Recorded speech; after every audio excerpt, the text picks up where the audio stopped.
missing out on the. Okay, that's fine. We're being recorded. Okay.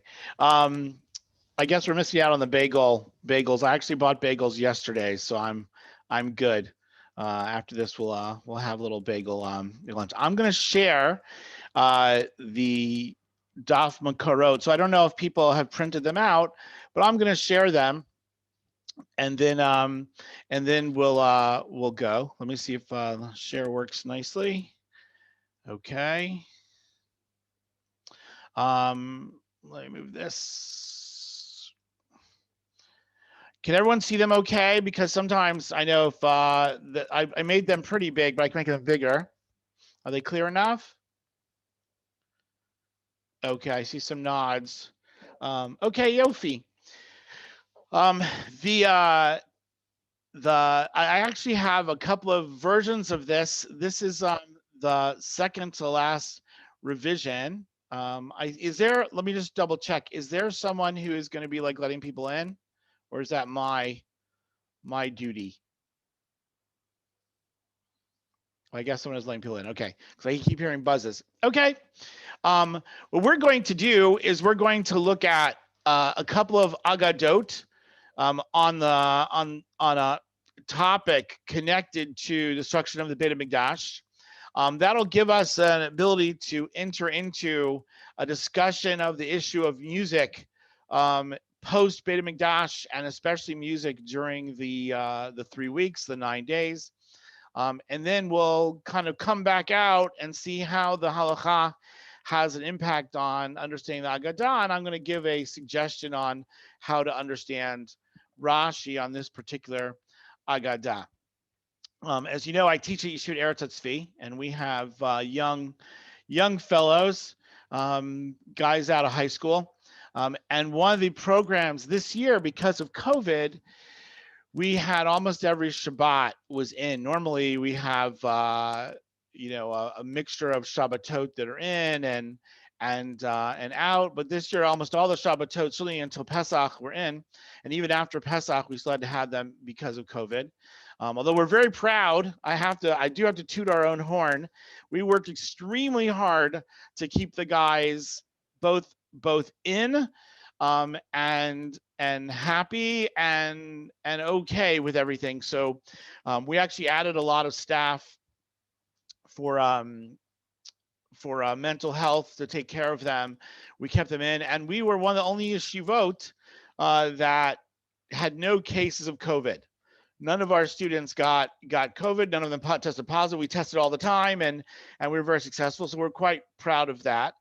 But in order to do that, we had to be in for Shabbat often. And one of the Shabbatot, I gave kind of an interactive type of shiur on the question of Elisha ben Abuye. Elisha ben Abuye, as many know, also had another name. It's always hard on Zoom, to be ultimately interactive. I'll do as best I can. But Elisha ben Abuye had another name, which is Acher. Elisha ben Abuye was a rabbi. He was a contemporary of Rabbi Akiva. That'll be important for later on. And Elisha went off the derech. I know OTD, off the derech, is a popular phrase today. But the Gemara wants to deal with why is it that Elisha ben Abuye and many other people went off the derech in the days of Chazal. And this will give us an interesting viewpoint of the destruction of the Beit Mikdash. So without further ado, let's start at number 1. I'm going to jump around because, again, this is the penultimate version of the Makarot, and I kind of changed things as I went along, so I might jump around a little teeny bit. But I think we'll all stay together. Just hopefully it won't be too dizzying when I skip through. So the Gemara in Masechet Chagiga, there's a lengthy discussion of Elisha and his going off the derech, his decision not to keep mitzvot anymore. And there are several reasons the Gemara gives. We're going to look at one series of them. So the Gemara starts out with Tanan. We have a Mishnah. Shosha malachim v'arba hedyotot ein lem kol haba. We know the Gemara in the Mishnah Sanhedrin is famous. The Mishnah in the 10th parak of Sanhedrin, Kol Yisrael yesh lem kol haba. In fact, I always like to sing that that version of the Mishnah with my students, and there used to be a popular song, I don't know, in the 80s or something, like Abraham Ben David or Abraham, something like that. I don't know which one of those singers it was. When my students have no clue what I'm talking about. But there's a Mishnah in Sanhedrin that says, Kol Yisrael Yesh Lem Chelek L'Maba. We often read that with Pirkei Avot. But what people often don't finish is the continuation of that Mishnah in Sanhedrin. The Mishnah continues, V'elu hen she'ein lem chelek l'maba. The following people don't get a portion of the world to come, and it gives a long list, which the Rambam codifies in the third parak of Hilchos Tshuva. So here in Chagiga, though, it's relating to the same topic, those Jews who lost their portion of the world to come. So the Mishnah says, 3 kings and 4 hedjotot, regular guys. So 3 kings and 4 normal people, ein lem chelek l'maba. They did something which caused them to lose their portion of the world to come. So then the Gemara continues, how about anan ma tavilan? Well, if that's the case, what about us? There's a continuation of the Gemara, which I'm skipping here. There should be an ellipsis here. But the question is Amar le shinanat tina haita b'libam. We don't have to worry about it. So this is a question that was raised. Well, wait a minute. If some people lose their chelek l'maba, some people lost their portion of the world to come, do we all have to worry about that? And the response in the Gemara is no. These people, tina haita b'libam. Tina is like, it could be a link to the idea of something inappropriate was in their heart, some schmutz or something. I don't know what to do for you. But here, there's something in their heart, almost from the early days. I think someone put their audio on. If everyone could just check to make sure their audios are off. So Acher, Elisha ben Buye, and these other people, there was something in their hearts. Acher Mai. So what was it in Acher? Elisha ben Buye. Elisha ben Buye, as we said, famously went off the derech, contemporary of Akiva. He was friends with all the great rabbis of that period, Rabbi Akiva's period. What was it in his heart that made him, or that kind of was the cause, the catalyst for him leaving tradition? So the Mishnah says, Zemer Yivani lo pasak mepume. Greek song never stopped from his mouth. In other words, he loves singing Greek songs. That's like a funny thing. One might have expected he spent a lot of time reading, I don't know, the Platonic dialogues. In fact, in Milton Steinberg, in a famous novel, As a Driven Leaf, portrays that whole period of time, Rabbi Akiva, Elisha ben Buye, Rabbi Gamliel, as if they were all discussing philosophy. And the Gemara, which appears here in Chagiga, about Arba Shnei Pardes, 4 people went into paradise. He understands, kind of like the Rambam does. So Steinberg understands, like the Rambam, that that's philosophy. 4 people learned philosophy, and only Rabbi Akiva came out unscathed. Okay, that's not what this Breita says, though. This Breita says that he liked to sing Greek songs. It was nothing to do with deep philosophy, deep discourses, but he sang Greek songs. We're going to see the 3 pieces to this little Breita. That's piece number 1. Elisha ben Buye went off the derech because he sang Greek songs. Amru alav al acher b'shasha omed ben Beit Midrash harbei sifra minim noshrim mecheko. They say about Elisha that when he got up to leave the Beit Midrash, meaning when he eventually abandoned Torah, now we get to Plato. Many books of heresy, nosrin. Let's say a funny term. No shares, usually it falls off of a tree, or we talk about that. Those of you learning Daf Yomi know in Sukkah, we just mentioned, or we will mention, I'm a little ahead, the people who spread out, the mission Sukkah talks about spreading out a sheet, a bed sheet or something to grab, to collect, or to save the no share, the things falling off the roof of the Sukkah. So there's almost an implication that they just slid out. He was so over burdened with all these books of heresy that when he got up from his desk, out of his coat, out of his cloak, all kinds of heretical books fell out. So that's the first two pieces. Number one, he sang Greek songs. Number two, by the time he got ready to leave, he had already entrenched himself in foreign thought. And number three, and we have a little story. Sha'al Nemus Hagardi. I always find it interesting that it's Nemus or Nemos, maybe Nemo. There's even finding Nemo. This was probably probably originally the one was Nemo. Gardi is a weaver, a person who weaves wool garments. So a person who knows wool very well. So Nemos Agardi, Nemos I just want to make sure there's no. Okay, good. Nemos Agardi, Nemos the weaver, asked Rebbe Meir. Now Rebbe Meir was Elisha Bouyer's close protege, his close student, the one who never abandoned him when everyone else gave up on Elisha. Rebbe Meir didn't, and Rebbe Meir is well known to be the author of the anonymous sections in the Mishnah. He's one of the 5 great students of Rebbe Akiva. So they asked Nemos, this weaver, I guess some, regular craftsman, comes to Rebbe Meir and says, I don't understand what happened to Elisha. Kol Amar Denachi Liyora. He's using Aramaic because in the time of the rabbis, the Mishnah, that was the common way of speaking. You can always see when you see sections of the Mishnah which are in Aramaic, they're quite often people speaking or the vernacular that was used. So Nemos is a regular guy, goes to Rebbe Meir and says, all wool that goes into the vat, salik, all wool that goes into the vat, the dye goes into the wool.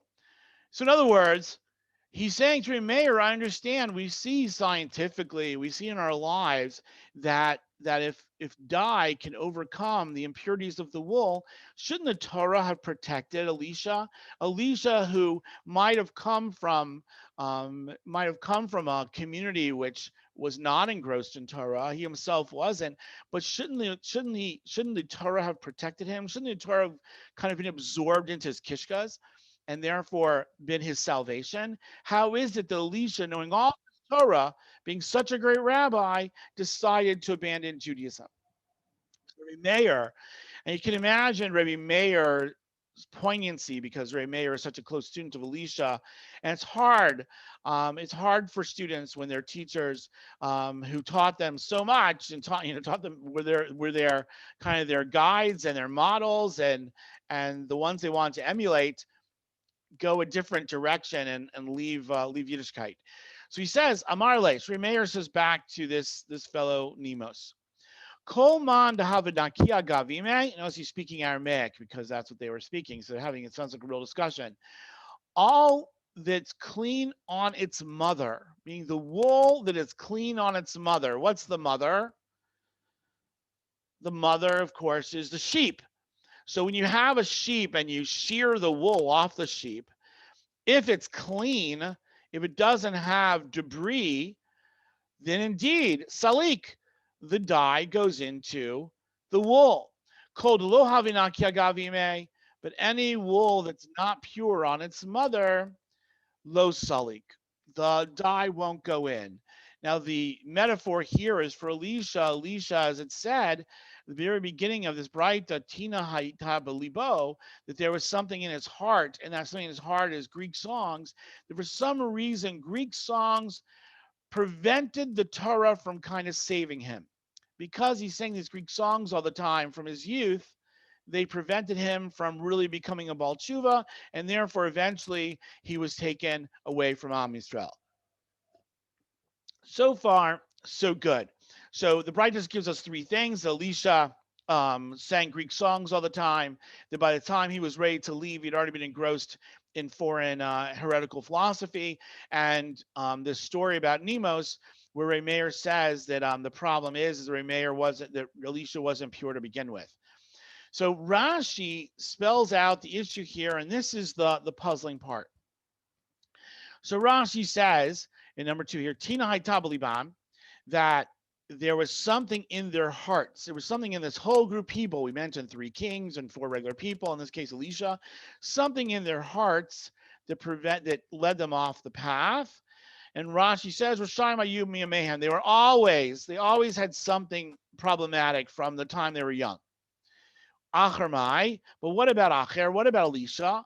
Ma ba liyadekach. What is it that brought Elisha to this? Below higina Torah tolav, and the Torah didn't protect him. And now comes the part that I want to highlight. Now I'll use a highlighter. Zemer Yevani lo pasak min beito. Now Rashi says a strange thing. The next line, v'hayalo lahaniach bishvil chorban habayit.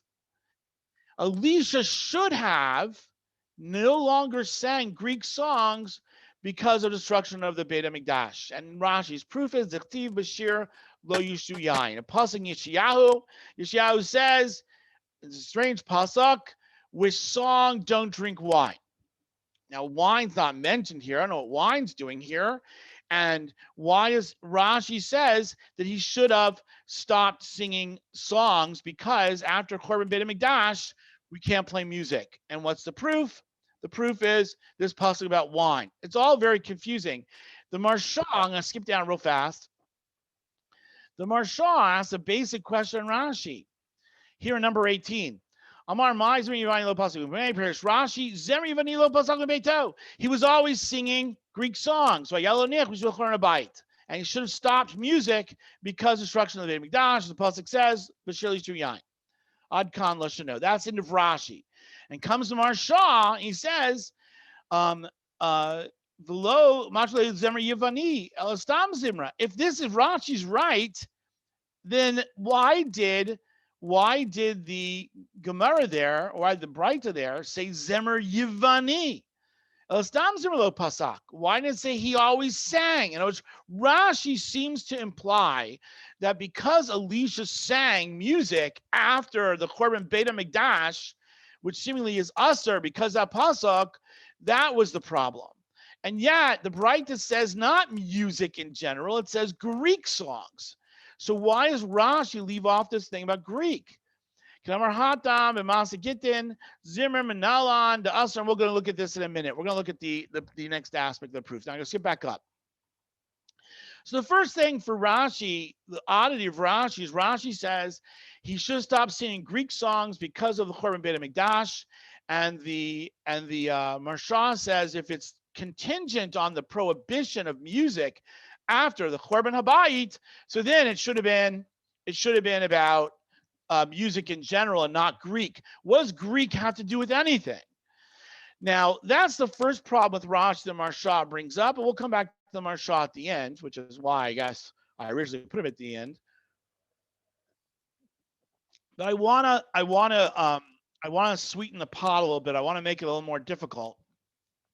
And here's the more difficult issue: is what exactly is the prohibition of music after Korban Beit HaMikdash? And we'll see a surprising thing about Rashi. I'll give you a hint. Rashi doesn't really think it's usher, music is usher after Korban Beit HaMikdash. So that's the case. We're really going to have a problem with why Rashi said Acher's problem was music because of the destruction of the temple, when Rashi himself doesn't think that's the halacha. So Rashi seems to maybe contradict himself. One way we get around it, of course, is Rashi as a commentator is simply commenting on discrete points. And therefore, he's commenting on that point. That position, the Gemara thought it was prohibited. But that seems problematic. So we're going to have two problems for Rashi. Problem number one with Rashi is the Marsha's problem. The Gemara says Greek songs, and Rashi just says there's a general prohibition of singing after the Beit HaMikdash. So what does that have to do with Greek? It's just songs. And number two, we're going to see that Rashi himself is more open towards music after the destruction of the temple than others are, in which case Rashi is inconsistent with his position. But in order to do that, let's see it inside. So here is the Gemara in Gittin that the Marsha was quoting, and this is the source for music after the destruction of the temple. This is not during the 3 weeks. This is in general, as we'll see, but we'll mention it during the 3 weeks, and the 3 weeks are almost over. But we'll mention it in that context anyway. So Shalchu Lamar Ukva. So we have a story here that they sent a message to Mar Ukva. Zimra Menalan Dasir. From where do we know? Now, Manalan, there's in Gemara. We know Manalan asks us for a pasuk. What is the source in the Torah or in the Tanakh that music is asur after the Churban Mikdash? So sirtate v'katav. Sirtate means that he took a piece of parchment because this is a letter. Shalchule is they sent a letter. So seemingly they sent a letter to Mar Ukva and they asked him, what's the source in scripture that it's usher to sing, it's usher to have music?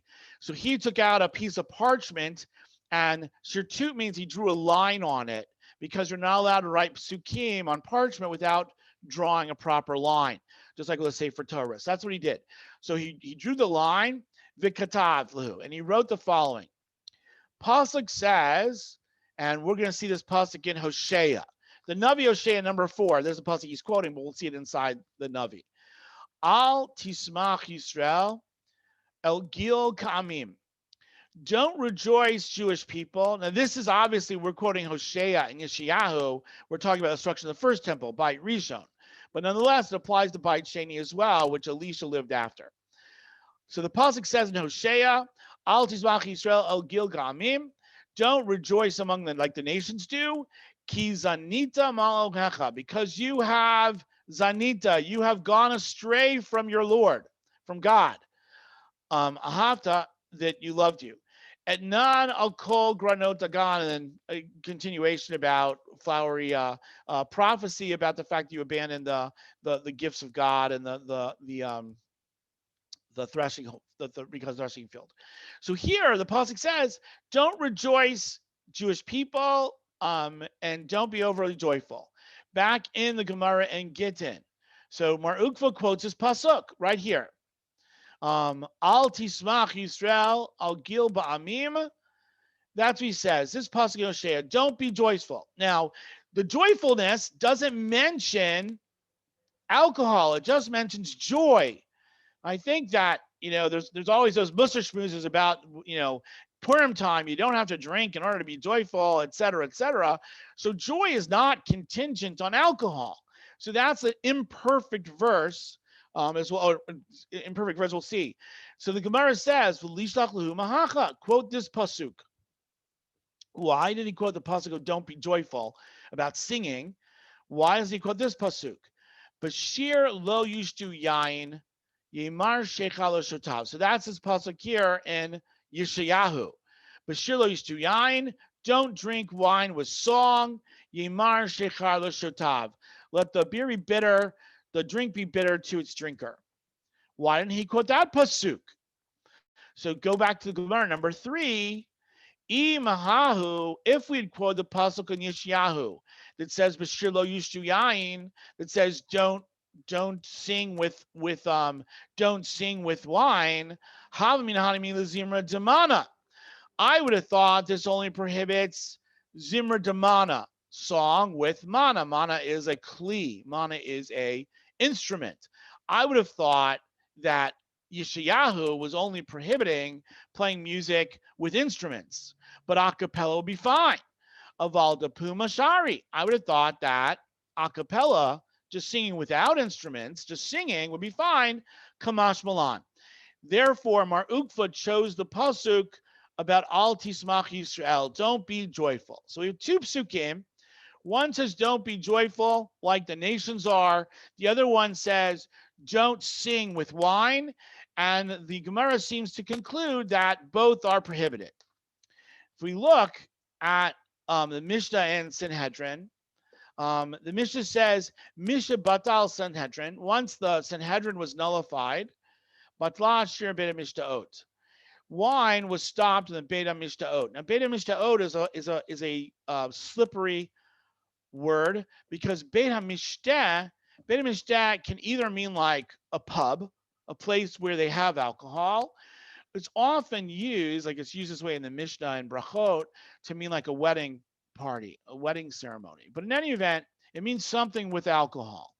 So once the Sanhedrin was nullified, song from the places with alcohol was also nullified. Shnemar, but surely to yain.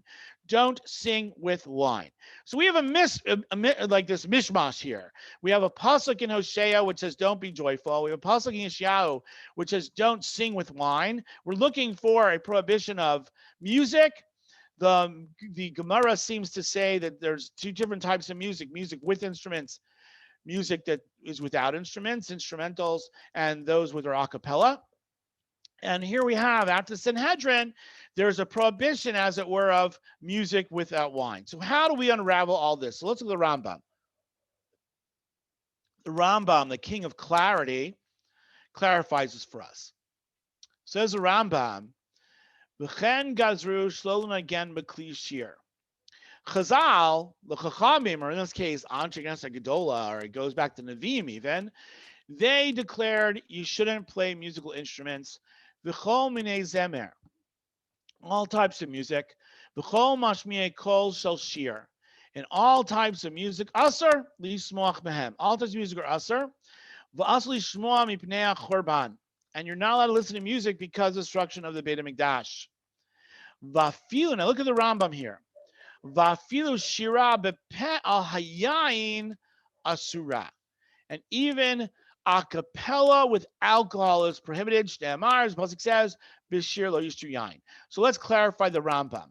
The way the Rambam resolves this mishmash of psukim in the Gemara is in the following manner. He suggests that all instrumental music, any type of music with instruments, is usher always because of the destruction of the Beit HaMikdash. And a cappella is prohibited when there are when alcohol is present. Now he points out a minhag of the Gonim. I mean, this is really rough. That would mean there's no concerts. No concerts. I quoted Avram ben David before, but then there's also Avram Fried, or it's Mordechai ben David. Sorry, Mordechai ben David, Avram Fried, all these other musicians. How could they have music according to the Rambam? So Kfar Nagu Kol Yisrael Lomar Divrei Tishbachot Ashir Shel Hodaot Lakel, and there's already a minhag to sing songs which are praises to God, ukiyot behen al yain, and similar ones on the wine. The Rambam was alluding here to a Gaonic minhag. Gaonic minhag was at weddings, they certainly played music, even the time of the Gaonim and Bavel. So certainly in there, they had alcohol at the wedding feasts. So there they played music, but the music was holy music, so that's okay. So the Rambam here says that music in general is prohibited. It's usher to play instrumental music, and certainly also usher to sing songs with alcohol present. However, at wedding feasts and places where they're just singing praise of God, as we wrote on Shabbat, for instance, that's all okay. Fine. But nonetheless, we're stuck with this idea that how can you play instrumental music in other contexts? What about Beethoven? What about Bach? It would seem, according to the Rambam, that's problematic. And yet we know Gedolei Yisrael, Midorei Darot, went to they say Rav Hutner and the Sri Aish, Yaakov Weinberg used to go to operas together. How can you go to music when the Ram says usher? Now it's going to get worse. I always see when I teach this to my students, I always warn them, it's going to get worse and then it's going to get better.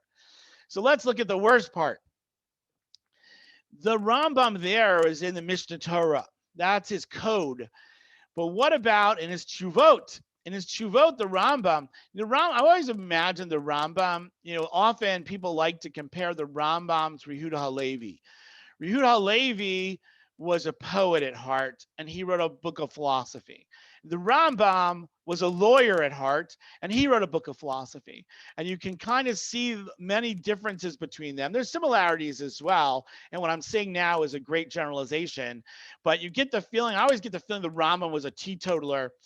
He supposedly didn't like poetry because it hid the meaning of words, and that should be done in philosophic language, etc. Where Yehuda Levi was going to wine parties with Arabs, as is discussed. And the Rambam actually has a tshuva. This is kind of funny. The Yehuda Levi and a number of the other Golden Age of Spain rabbis went to poetry competitions where wine was served. And someone asked the Rambam, this is later, Rambam was only 5 years old when Yehuda Levi passed away, 1141. But the Rambam, someone asked him in another tshuva, can you go to these poetry parties with Muslims and recite poetry and drink wine with them? Isn't that a problem of drinking wine with non-Jews? And the Rambam does say it's a problem. He suggests you should put honey in the wine, but then he goes to castigate those rabbis who participated in these things. But the rabbis in Spain, there were a number of them. Yehuda Levi is the most famous, who wrote all kinds of poetry about his experiences in going to these wine parties. So Rambam was totally against wine parties. Don't hang out with the non-Jews. I know he worked for the Caliph in Cairo, but nonetheless, that was a job. That wasn't his recreation, and he did not understand how Yehuda Levi could be going to parties with poetry readings with non-Jews. In any event, here comes the Rambam. Back to our topic. Can you play music today at the destruction of the temple? Says the Rambam. This is in the Torah. As you see, Torah Chaim. Says the Rambam, Mashma de bekli asur lishmoa b'kol inyan v'ped dafgal hayayin. It sounds like, and this matches what he said in the Mishnah Torah, that it sounds like it's usher to sing, to play musical instruments at all times, and you're not allowed to sing when wine is present.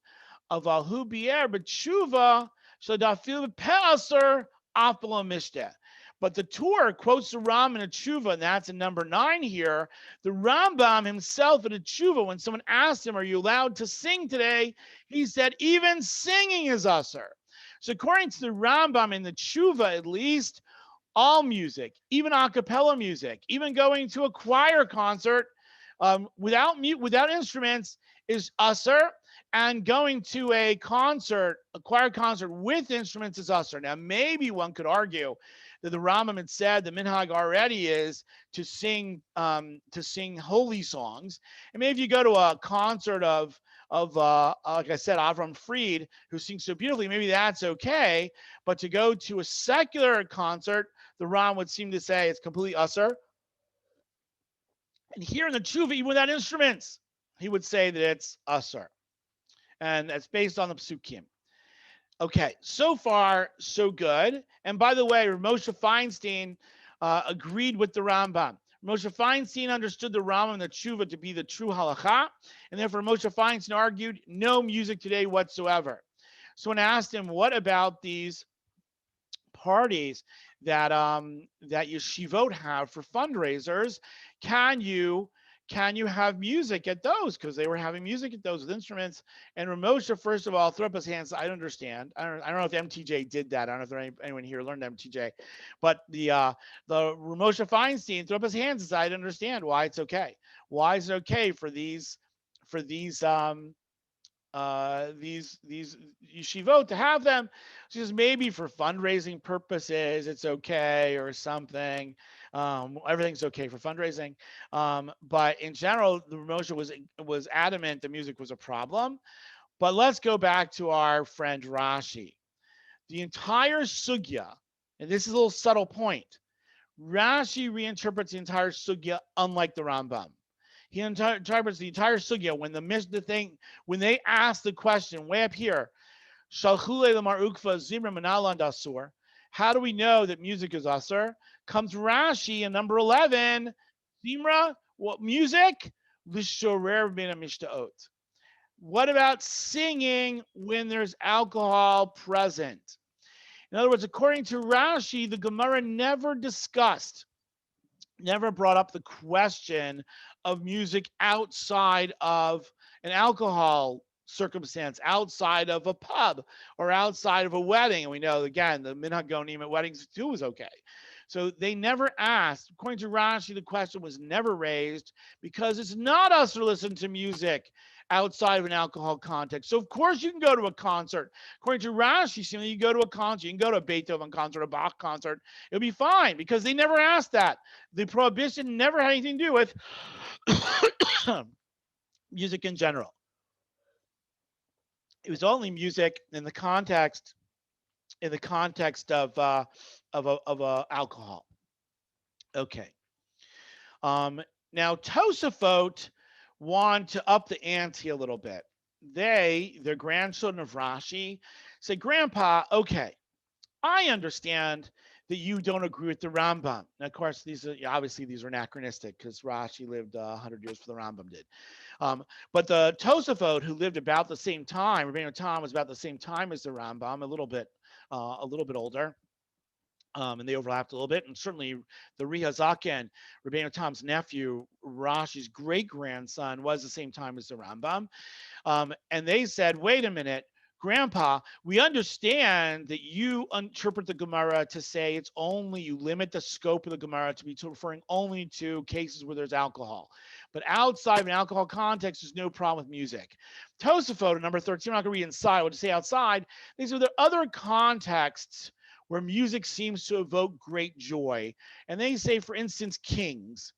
Kings might have like a string quartet knock on their door and wake them up in the morning with music. And that's overjoy. So Tosa will say that's a problem. If you happen to have a string quartet or a band, a marching band, come to your house to wake you up, they think that's problematic. But outside of that, music would be okay. Okay, so far, let's just recap. We have this ambiguous Gemara. It's not so ambiguous, but the Gemara brings up two psukim in Hosea and Yeshayahu about music. The Rambam understands it referring to either to saying that musical instruments are always prohibited, and that vocals are prohibited when there's wine, except at weddings and stuff like that, and holy songs. And then a Rambam in a tshuva says, no, really all music always is prohibited, except maybe at weddings. And in Ramosha Feinstein is going to agree with that. And Rashi interprets it completely differently. Rashi thinks music is fine. The problem with music is only where there's alcohol. So if there's wine there, maybe that's limited to holy music. But if there's no wine there, a concert would be okay. And here's where Moshe talking about during the 3 weeks and during the 9 days, etc. And during Sphira, one should, again, Moshe believes, like the Rambam, all music is us or always. So he says, but even if you disagree with me and you don't follow the Rambam, you don't follow Rashi, but I think you really should not listen to music. That's Ramosha Feinstein, but we know Ramosha Feinstein lost this one. I don't know anyone, even the more yeshivish world, who don't listen to music. Here I quote Eliezer Malamed in Pnei Halacha about listening to music. I'll just say what his conclusion is outside real quickly so we can get back to Rashi. He points out that today, more or less, people look at music in different ways. There's super joyous music. There is, music which is neither joyous nor sad, and there's sad music. So he says that during the 3 weeks, it seems to him, just listen to neutral music. Don't listen to super joyous music. But during the 9 days, perhaps you should only listen to sad music. Okay, but today, music in the background, I think it's pretty much accepted that music in the background, etc., is totally okay with people. Let's go back to our problem with Rashi, though, just to recap for Rashi. Originally, we started out with a question about why did Elisha ben Abuye go off the derech? What is it? And the Gemara claims that there was something in his background, something in his past, something from his youth, which lingered, and that was Greek music. And Rashi there on that Gemara and Chagiga says, therefore Elisha should not have been singing songs because of Chorban Beit HaMikdash. And comes the Marsha, as we said, and says, wait a minute, Rashi, number one, the Breita there said Greek songs, not all songs. And number two, what does that have to do with the prohibition? You yourself, Rashi, don't believe there's a prohibition of singing. So why is Elisha problematic? So here the Marsha continues and he points out the Gemara and Gittin that we saw.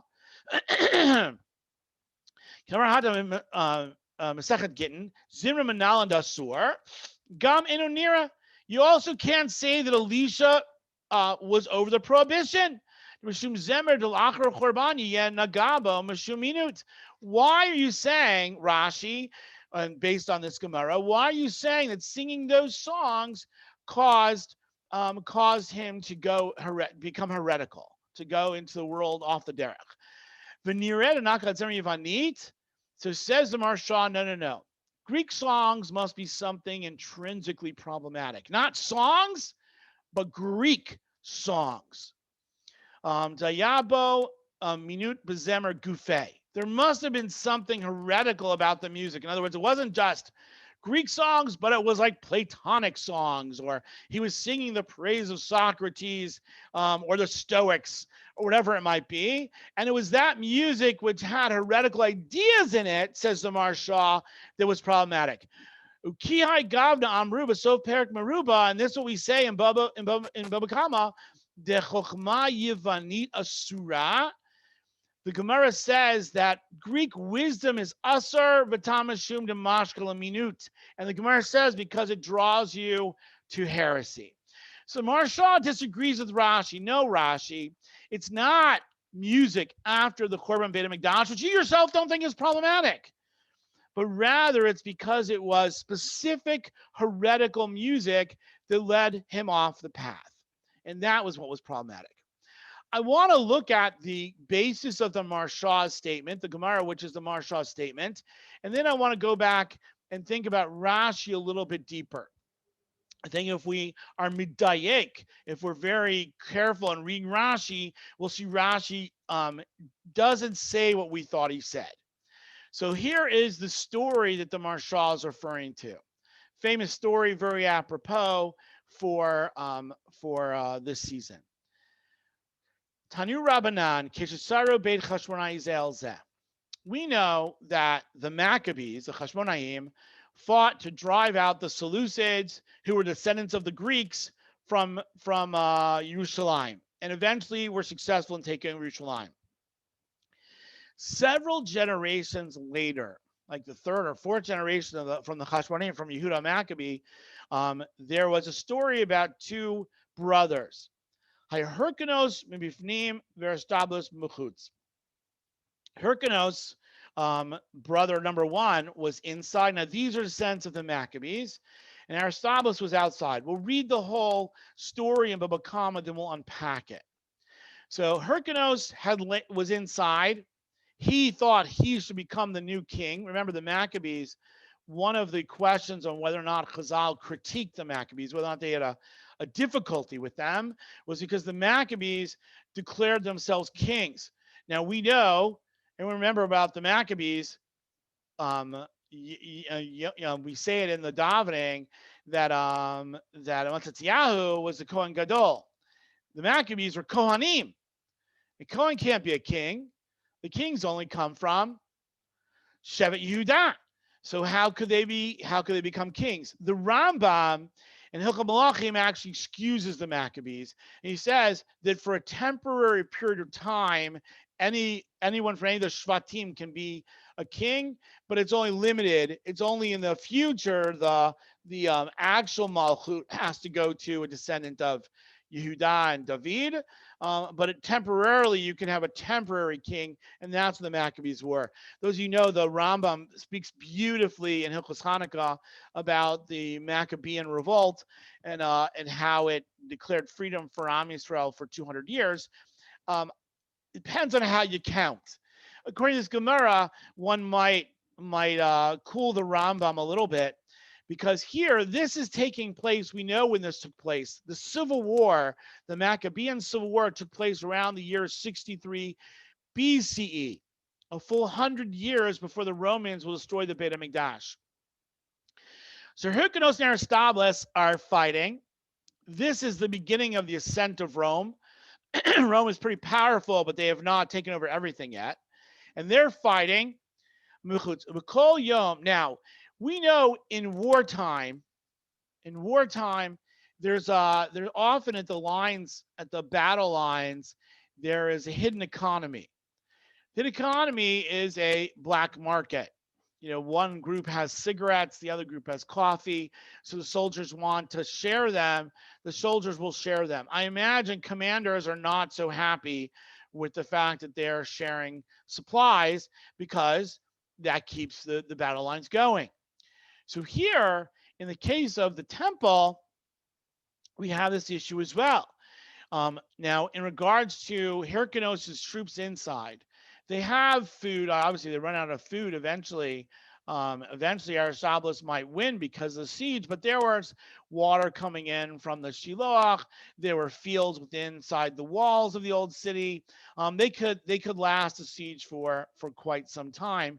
We know in the case of the Roman siege 100 years later, that will go on for a while. But in this case, this is the early Rome. We see the Romans are going to play a role here, but right now it's just a Jewish civil war. Now, the one thing that is necessary, of course, is animals for the Beit HaMikdash. So that's what happens now. There's a black market going on. B'kol yom hayu mishalshalin lehen bekupa dinarim. So Hyrcanus's troops would lower down money.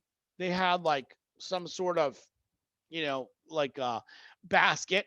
They lowered down money in the basket, and Aristobulus' troops would bring various animals, goats or whatever, for the Beit HaMikdash to keep the Tamid going. Vayu ma'alin lehen tamidin. And the Aristobulus' troops would take the money and would put a sheep in for a Tamid. Hayasham zaken echad. Inside there was a double agent. Inside the walls, the old city with Aristobulus' men, Hyrcanus' men, there was a double agent who was on the side of Aristobulus. And he understood what was going on. He said, guys, are you crazy? As long as they can continue offering korbanot, they'll think God's on their side. Makir b'chokhma Yevanit. And he knew, this old man knew chokhma Yevanit. Now, there's no implication here. The chokhma Yevanit here means philosophy. Maybe he was a philosopher. I don't know. But there's a possibility, and some of the commentaries understand chokhma Yevanit here to actually mean some sort of Greek signaling, like a Morse code of the Greeks. Amar lahem, and he said to them, Kol zman she'oskin ba'avoda, as long as the troops inside the Beit HaMikdash are able to offer the Tamid, ein nimsarim biyadchem, you'll never win. They think God's on their side. Why would you win? So what should you do? L'machar shushlu dinarim. The next day, Hyrcanus' troops, like every day, lowered the money bekupa in the basket. And what Aristobulus' troops do? Ve'lulahem chazir. And they put a pig into the basket. Kevan shigila chetzia choma. Once they had pulled up the pig, half the wall, as soon as they got half the way up to the old city, the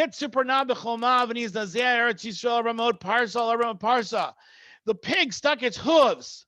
The pigs are famous as a Gemara because the hooves are split, but they themselves are not kosher, as if they're declaring their kashrut. Here, the pig stuck its hooves into the wall of the Beit HaMikdash, and the walls of the old city, and the old city's walls shook.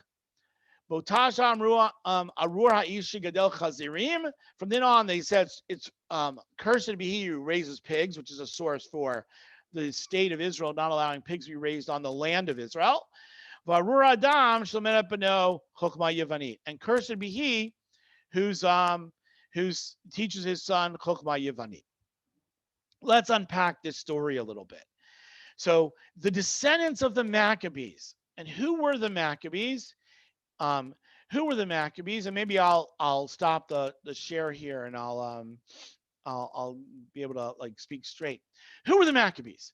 The Maccabees were those who cared so much about the temple that they drove out the Greeks. They went to war to save the temple. And here their great-grandchildren. Remember the Maccabees' names? Yehuda, Shimon, Yonatan. These are all Jewish names. Comes their descendants, and the Greek world had kind of taken over. The Greco-Roman world, Hellenism, brought in by Alexander the Great and then taken over by Rome, took over. And they even named their kids Aristobulus and Hyrcanus. We know something has gone awry. And here, the Maccabees who fought for the temple, their grandchildren forgot that and just cared about power. And therefore, they were willing to destroy giving the Tamid. They're willing to stop giving the korbanot as long as they could win the war. Does anyone know what happened at the end of that war?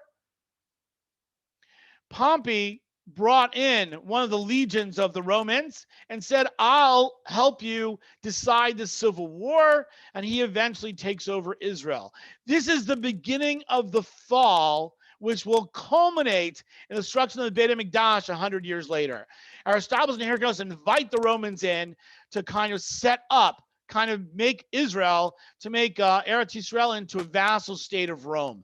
And this was the beginning, as it were, of a slow degradation.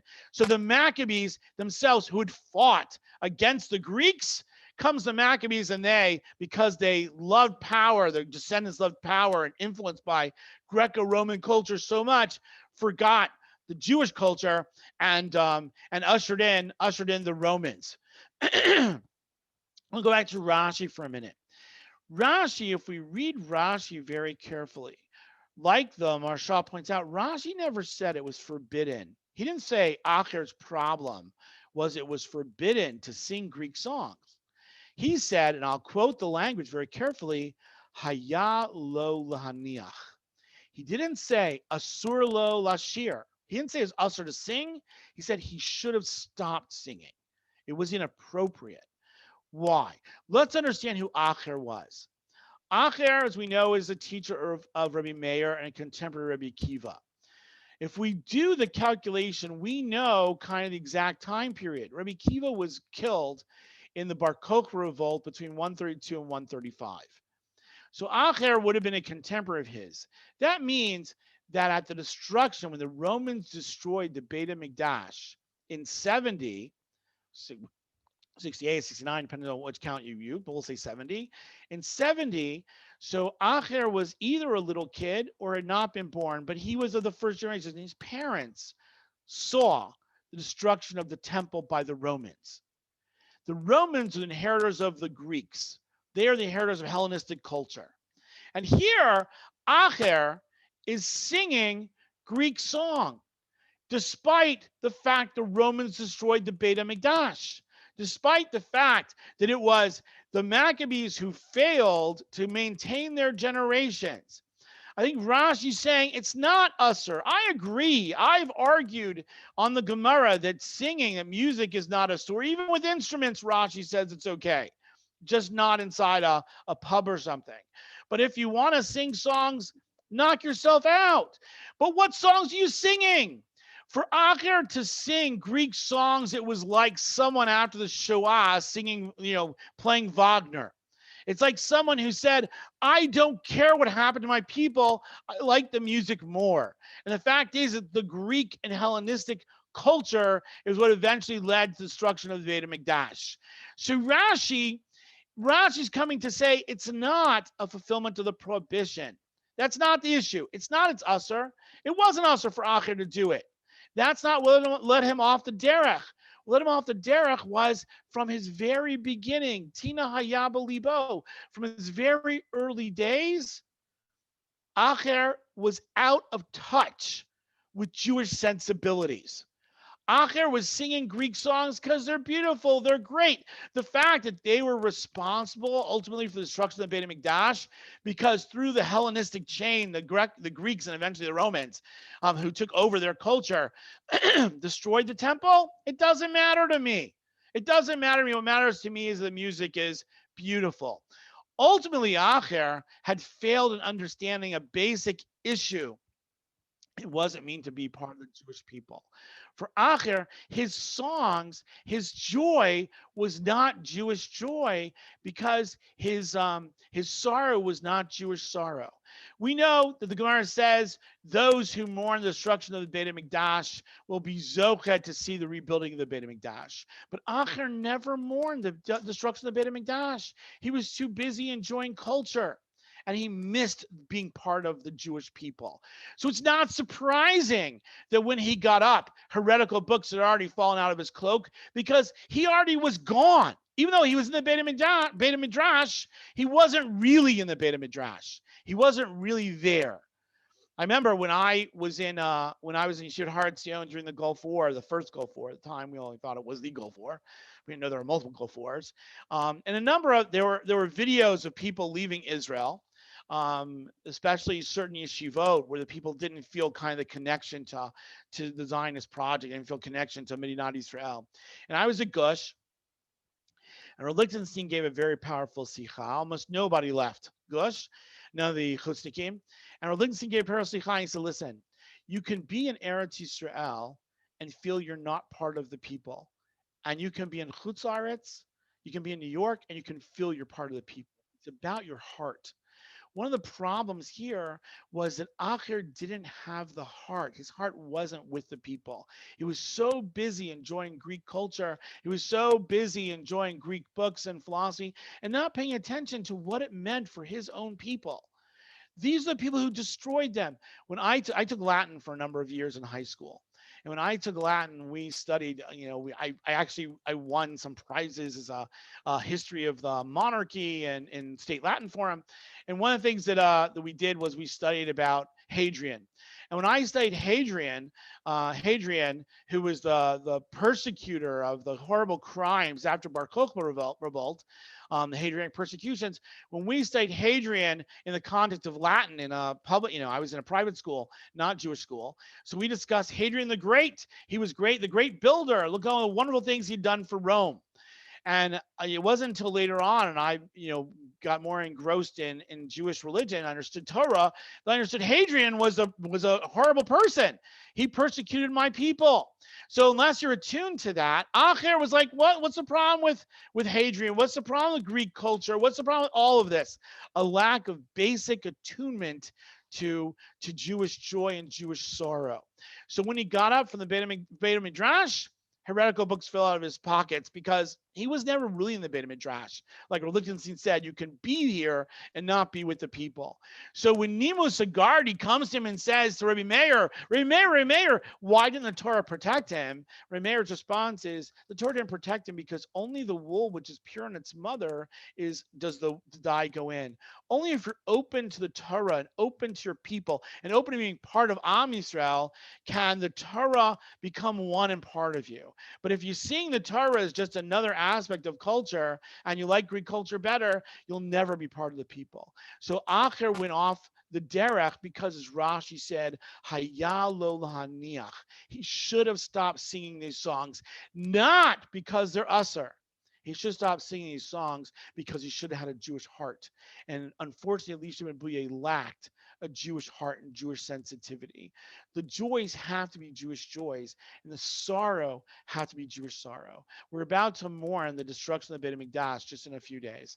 And those people, we should all be Zocha, those of us who are going to read Eicha, wherever you have ability to read Eicha and read Keynote, we should all be Zocha, just like we'll be Zocha. I mean, maybe the Mashiach will come tomorrow, but if the Mashiach doesn't come by Sunday, if we go through the morning for the Churban Beit HaMikdash, we shall be Zocha on Monday to see the rebuilding of the Beit HaMikdash. And those people who mourn the Beit HaMikdash will not be like Acher, but be like Rabbi Akiva. Those people who have Jewish mourning will also have Jewish joys. Thank you. And everyone should have a wonderful Shabbat and a meaningful, assuming the Gula doesn't come, a meaningful Tisha B'Av. Okay. With that, any questions or anything, or I'm going to sign off? Okay. Wonderful. Everyone have a wonderful Shabbat.